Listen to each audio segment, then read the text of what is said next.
பெண்களுக்கு 8 கிராம் தங்கம் முதல் வெற்றி மணிக்கடினி வரை. பட்ஜெட்டின் டாப் அறிவிப்புகள் என்னென்ன? தமிழ்நாடு சட்டமன்றத்தில் 2026-27 நிதியாண்டிற்கான மாநில பட்ஜெட்டை தாக்கல் செய்து உரையாற்றி வரும் நிதியமைச்சர் மரிய வில்சன், பெண்கள், இளைஞர்கள், மாணவர்கள் மற்றும் சமூக நலனை மையமாக கொண்டு பல்வேறு பிரம்மாண்டமான திட்டங்களை அறிவித்துள்ளார். தொழில்நுட்ப வளர்ச்சி, விளையாட்டுத்துறை மேம்பாடு மற்றும் உயர்கல்வி சீரமைப்பு என அனைத்து துறைகளிலும் வளர்ச்சியை பதிவு செய்யும் வகையில் நிதி ஒதுக்கீடுகள் செய்யப்பட்டுள்ளன. இன்று அறிவிக்கப்பட்ட பட்ஜெட்டில் திருமணம் என்பது ஒவ்வொரு பெண்ணின் வாழ்விலும் மிக முக்கிய மகிழ்ச்சியான தருணம். பெண்கள் அனைவரையும் தன் குடும்பத்தில் ஒருவராக கருதி அவர்களுக்கு 8 கிராம் தங்க நாணயம் மற்றும் பட்டுப்புடவையை அண்ணன் சீராக நமது அரசு வழங்க உள்ளது என நிதியமைச்சர் மரிய வில்சன் அறிவித்தார். இத்திட்டத்திற்காக 812 கோடி ரூபாய் நிதி ஒதுக்கீடு செய்யப்பட்டுள்ளது.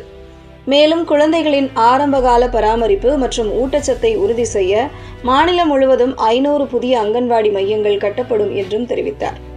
டிஜிட்டல் மாற்றத்திற்கு ஏற்ப தமிழகத்தை அதிநவீன மாநிலமாக உருவாக்கும் இலக்கின் கீழ் பள்ளி மற்றும் உயர்கல்வித்துறைக்கு வரலாற்று சிறப்புமிக்க நிதி ஒதுக்கீடுகள் செய்யப்பட்டுள்ளன. பள்ளிக்கல்வித்துறை ஒட்டுமொத்தமாக 44,527 கோடி ரூபாய் ஒதுக்கீடு. உயர்கல்வித்துறை 8,393 கோடி ரூபாய் ஒதுக்கீடு.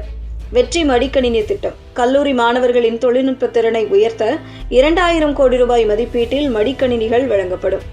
AI பாடத்திட்டம் உலக தரத்திலான செயற்கை நுண்ணறிவு பாடத்திட்டத்தை வடிவமைக்க கல்வியாளர்கள் மற்றும் தொழில்துறை முன்னோடிகள் அடங்கிய நிபுணர் குழு அமைக்கப்படும். பொறியியல் மற்றும் பாலிடெக்னிக் கல்லூரிகளில் 5 லட்சம் இளைஞர்களுக்கு AI திறன் பயிற்சி அளிக்கப்படும். தொழிற்பயிற்சி மையங்கள் 90 கோடி ரூபாய் மதிப்பீட்டில் 5 புதிய தொழிற்பயிற்சி நிலையங்கள் நிறுவப்படும். சிறப்பு அரசு சட்டக்கல்லூரி சட்டக்கல்வியை மேம்படுத்த புதிய சிறப்பு அரசு சட்டக்கல்லூரி தொடங்கப்படும். பள்ளிகளின் தூய்மையை உறுதி செய்ய 10,000 பள்ளிகளில் சூப்பர் கிளீன், சூப்பர் கேம்பஸ் திட்டம் செயல்படுத்தப்படும். நமது ஆட்சியில் சூப்பர் சேஃப், சூப்பர் ஸ்கூல் சூழல் உறுதியளிக்கப்படுகிறது என நிதியமைச்சர் சுட்டிக்காட்டினார். மருத்துவ மாணவர் சேர்க்கையில் நீட் தேர்வை தமிழக அரசு தொடர்ந்து தீவிரமாக எதிர்த்து வருகிறது. 12ஆம் வகுப்பு மதிப்பெண் அடிப்படையில் மருத்துவ படிப்புக்கு மாணவர் சேர்க்கை நடத்தப்பட வேண்டும் என்றும் நீட் தேர்வை உடனடியாக ரத்து செய்ய வேண்டும் என்றும் மத்திய அரசை தமிழக அரசு தொடர்ந்து வலியுறுத்தும் என பேரவையில் மீண்டும் திட்டவட்டமாக தெரிவிக்கப்பட்டது. தமிழக இளைஞர்களின் விளையாட்டுத் திறனை உலகளவில் கொண்டு சேர்க்க இளைஞர் நலன் மற்றும் விளையாட்டு மேம்பாட்டுத்துறைக்கு 1,051 கோடி ரூபாய் நிதி ஒதுக்கீடு செய்யப்பட்டுள்ளது. ஒலிம்பிக் சிறப்பு மையங்கள் மாநிலம் முழுவதும் 50 கோடி ரூபாய் செலவில் 10 ஒலிம்பிக் சிறப்பு மையங்கள் அமைக்கப்படும். கிராமிய விளையாட்டுகள் நமது பாரம்பரிய கிராமிய விளையாட்டு போட்டிகளை ஊக்கப்படுத்த 42 கோடி ரூபாய் ஒதுக்கீடு. தினசரி விளையாட்டு பயிற்சி பள்ளி நேரத்திற்கு பிறகு தினமும் 1 மணி நேரம் முறைப்படுத்தப்பட்ட விளையாட்டு பயிற்சி மாணவர்களுக்கு வழங்கப்படும்.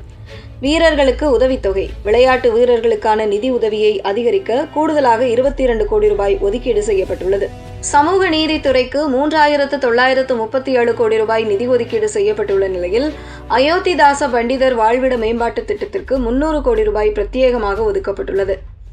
அதேபோல் போதைப் பொருட்கள் இல்லாத தமிழகத்தை உருவாக்கும் நோக்கில் பொதுமக்கள் மற்றும் இளைஞர்கள் போதைப்பொருள் புழக்கம் குறித்து உடனடியாக புகார் அளிக்க பிரத்யேக மொபைல் செயலி அறிமுகப்படுத்தப்படும் என்ற முக்கியமான அறிவிப்பையும் நிதியமைச்சர் மரிய வில்சன் வெளியிட்டுள்ளார்.